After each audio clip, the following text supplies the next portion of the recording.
Hello, kumakaway na naman Charlene. Nandito tayo sa Jimenez, Misamis Occidental at mag-unbox tayo ng durian. Without knife, without gloves. Good luck na lang sa akin. Try lang natin. Laki tayong Quezon City at hindi common sa Quezon City ang mga durian. Common ang mga durian sa mga Mindanao. Sa Mindanao area. So, meron tayong durian rito. Galing kay Tito Anog. Thank you. Pinick up ko pa to. Ang bango niya. Joke lang. Etong durian na to, ano naman siya, tawag dito, siguro na-immune na kami kasi kanina pa to, kahapon pa to nakatambay sa kitchen. So, sabi ni Dad, pwede na raw ibalatan to kasi may nakikita na tayong slit. Mas madali magkuha ng laman ng durian kapag may mga slit na. Grabe talaga, masakit talaga siya. Mas lalo kapag hinawakan mong ganyan, masyakit. Pero kaya naman. So, may nakikita tayong slit, di ba? I-open lang natin ng ganyan. Pinapakita ko sa inyo na sobrang lakas ng Quezon City girl na to. Kaya niya mag-unbox ng durian without gloves and without knife.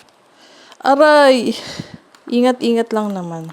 So, alin yung laman dyan? Ang laman yan, itong yellow. Mamaya tikman natin kung masarap siya. Since sa pagdating namin dito, parang halos everyday na kami kumakain ng durian dito. Men, sobrang sarap talaga. Wag mo lang talaga syempre aamuyin tapos kainin mo. Syempre wag ganun. Kainin mo agad. Sobrang creamy ng lasa niyan. So, meron tayong bowl dito. Sabi ni Dad, itak-tak. Ah! Di ko alam saan ako hahawak. Putik. Di naman dugo levels ito. Saktong ouchie lang. Ayun.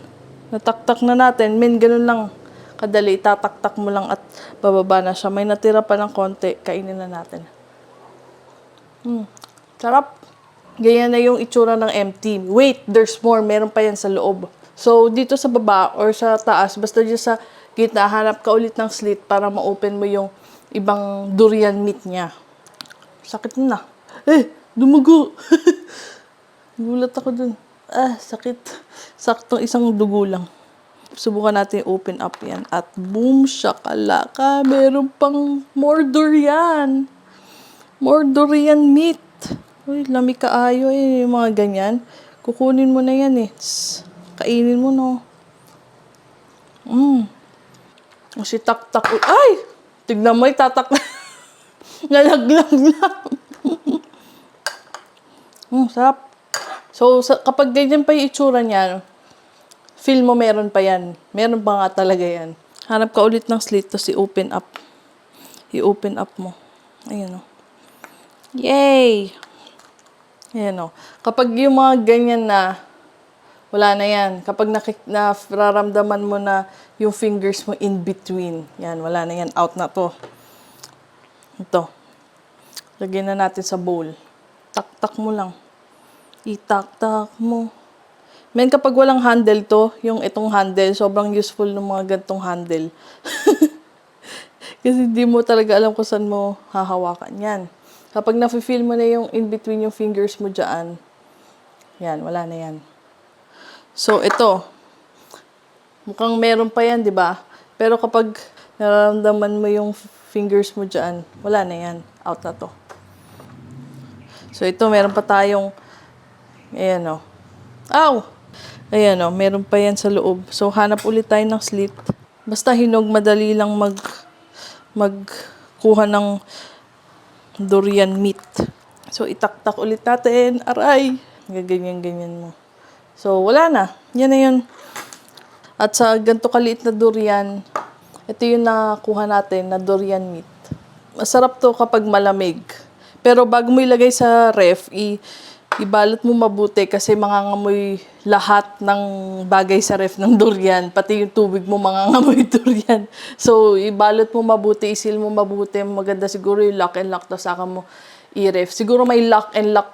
Siguro may Tupperware ka na super sealed na nakament talaga siya sa durian para yun, hindi mahawa sa ibang pagkain. So, ang lasa niya, sobrang creamy niya kapag kinain. Tapos, alam mo yung consistency ng all-purpose cream saka na may condensed milk kasi matamis, creamy. Tapos, syempre, may fruity flavor. Yun na yung unique flavor dun sa durian. So, sobrang creamy talaga nito. Siguro mga last year pa lang first time kumain ng durian. Tapos di na naulit. Naghanap-hanap ako. Tapos may nakita ko sa may grocery namin sa Shopwise. Men, tatlong ganto, apat na ganto, men, 250 pesos na Shopwise. Tapos, doon sa Singapore, meron Durian Express sa may Punggol. Isang malaking tent, men. Mga 5-6 na ganito, men. $20, mga nasa 1,000. Kinompute ko pa. Sabi ko, bibili ba ako ng durian dito? Sabi ko, hindi na. Sa Manila na lang kakain ng durian. So anyway, tikman na natin. So meron siyang malaking buto May buto siya sa loob. Kaya medyo malaki siya. Sarap po. Lami kaayo, thank you sa pagnunood ng durian unboxing natin. Ako si Charlene Ascona, nandito tayo sa Jimenez Misamis Occidental. Bye-bye!